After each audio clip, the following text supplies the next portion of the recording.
Dato' Syafi'i yang wujudkan.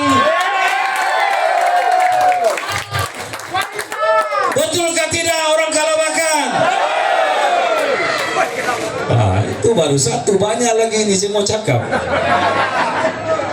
Hari ini mereka belanja duit, beli plat number 4 juta,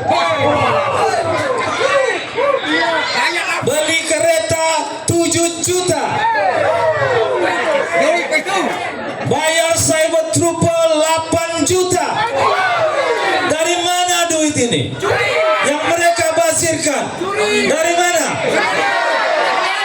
Dato' Syafi'i yang wujudkan, laksanakan 5% cukai jualan. Kita dapat sampai 1,5 bilion setahun hingga 2 bilion. Yang mereka buat hanya basirkan duit rakyat. Betulkah tidak? Banyak lagi. Saya tahu, saya mau bagi tahu Dato' Nizam. Tunggu, jika warisan jadi kerajaan, kami akan tengok siapa syarikat yang dia kasih kepada Cyber Trooper itu. Kami akan tengok. Saya tahu dia diwujudkan di bawah jabatan ketua menteri. Dia berada di jabatan ketua menteri. Saya tahu. Cari memang gitu. Kita akan cari sampai lubang cacing. Cari memang gitu. Tuan-tuan dan puan-puan, saya juga tengok timbalan pengarah pilihan raya PKR Sabah. Dia cakap gara-gara warisan semua konsesi air dibatalkan. Sampai masalah air sampai hari ini berlaku. Mari saya jelaskan. Pada masa warisan pemerintah, itu bukan konsesi, itu adalah outsource.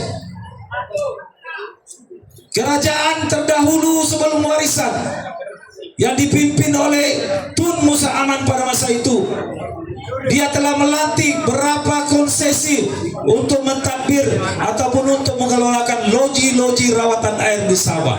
Kamu tahu berapa ratus juta digunakan? 200 juta setahun dibayar kepada outsource tersebut.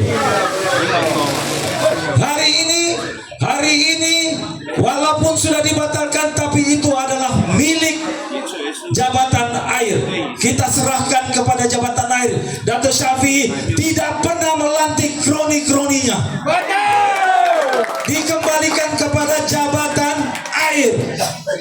Kita jimat 2,15 bilion dalam jangka masa panjang. Dia kata kita terpaksa bayar 315 juta. Kenapa kita bayar?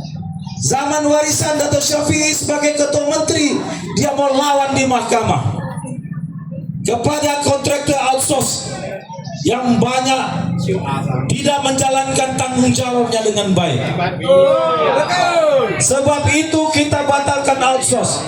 Ini bukan saja keputusan Dato' Syafi'i, tetapi keputusan konsensus kabinet pada masa itu. Siapa yang ada dalam kabinet? Ini timbalan pengarah pilihan raya PKR Sabah. Suruh tanya Christina Liu. Pada masa itu dia menteri. Kenapa kalau betul, kenapa tidak bantah dalam kabinet? Begitu juga Jin Jafong, dia juga berada di sana. Dan beberapa menteri DAP. Kenapa tidak bantah kalau betul itu adalah tindakan yang salah? Padahal mereka juga bersetuju bahwa pada masa itu ini adalah pembaziran duit rakyat. Diranting konsesi itu selama 25 tahun. Berbilion duit rakyat dibazirkan. Bukan itu saja, walaupun dibatalkan, Dato' Syafi'i serapkan semua pekerja-pekerja 1.200 masuk kepada jabatan air. Bukan dibuang. Ini yang perlu diperbetulkan. Saya cabar ini timbalan pengarah pilihan raya ini PKR kalau mau berdebat dengan saya. Begitu juga Dato' Nizam kalau mau berdebat berkenaan dengan kutipan hasil dan juga belanjawan-belanjawan yang telah mereka bentangkan zaman JRS. Tiada satu pun dalam belanjawan tersebut hasil yang baru diwujudkan oleh kerajaan JRS. Hanya parti warisan saja yang wujudkan sampai mendapat hasil sampai 2 bilion ringgit setahun. Dato' Syafi'i Abdal. pada 2019 Mei 2019. Jadi tuan-tuan dan puan-puan sekalian, hari ini kalau kita tengok di TikTok, di merata-merata TikTok ke Facebook, mereka fitnah hari-hari warisan, mereka fitnah hari-hari Datuk Syafiee. Karena apa? Mereka dibayar dengan duit kamu di rakyat 8 juta.